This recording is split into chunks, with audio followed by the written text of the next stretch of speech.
अगर आप भारतीय सेना में शामिल होना चाहते हैं तो आपको शारीरिक और मानसिक तौर पर मजबूती दिखानी पड़ेगी।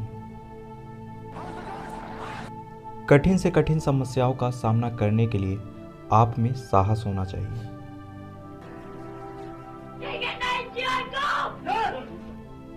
जहां रास्ता नहीं निकलता वहां रास्ता निकालने की आप में काबिलियत होनी चाहिए, तभी आप भारतीय सेना के जवान कहलाएंगे।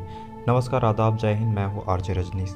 ये बातें सीडीएस बिपिन रावत ने कुछ साल पहले ही कही थी, जहां उन्होंने साफ साफ वर्ड में आने वाली सैनिकों की पीढ़ी को बताया था कि भारतीय सेना का दूसरा मतलब शौर्य, पराक्रम और बलिदान है। उनके शब्दों से हजारों युवाओं ने प्रेरणा ली और भारतीय सेना में शामिल हुए। जनरल रावत के शब्दों में जादूगरी थी और इसीलिए उनको सुनने की चाहत सभी में थी। ऐसी ही चाहत लिए 8 दिसंबर को वेलिंगटन में डिफेंस स्टाफ कॉलेज के छात्र सीडीएस बिपिन रावत का इंतजार कर रहे थे कि कब भारत के पहले चीफ डिफेंस स्टाफ आए और अपने चिरपरिचित अंदाज में लेक्चर देकर उनका हौसला बढ़ाए। अफसोस, उन तक जनरल रावत नहीं, एक मनहूस खबर पहुंची कि जनरल बिपिन रावत जिस हेलीकॉप्टर में सवार थे वो हेलीकॉप्टर क्रैश हो गया था।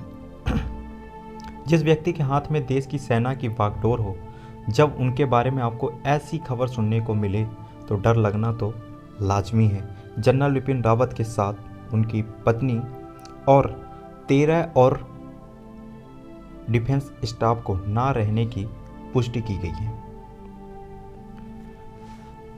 1958 में पौड़ी उत्तराखंड से शुरू हुआ जनरल बिपिन रावत का सफ़र शिमला के स्कूल से होकर आईएमए देहरादून पहुंचा, जहां उन्हें स्वॉर्ड ऑफ ऑनर से नवाजा गया। आपको बता दें, ये ऑनर उन कैंडिडेट को मिलता है जो एकेडमिक में सबसे अच्छा प्रदर्शन किया हो, और यही जनरल रावत की पहचान थी, सबसे बेहतरीन होना। उन्होंने अपनी लाइफ में सेकंड ऑप्शन चुना ही नहीं। भारतीय सेना में उनके पराक्रम के चलते परम विशिष्ट सेना मेडल और उत्तम सेवा मेडल भी मिला है। उनका कद इतना बड़ा था कि नेपाली आर्मी ने भी उन्हें अपना ऑनरी जनरल बना दिया।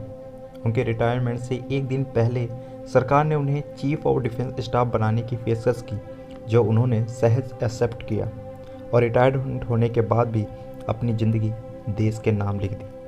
1958 से 2021 तक ऐसी ज़िंदगी जिसे हर कोई जीना चाहता है, वो ज़िंदगी बिपिन रावत ने अपनी देश के नाम कर दी और 63 साल लगातार देश की सेवा में लगे रहे। देश के पहले सीडीएस बिपिन रावत जी को हमारी तरफ से जय हिंद।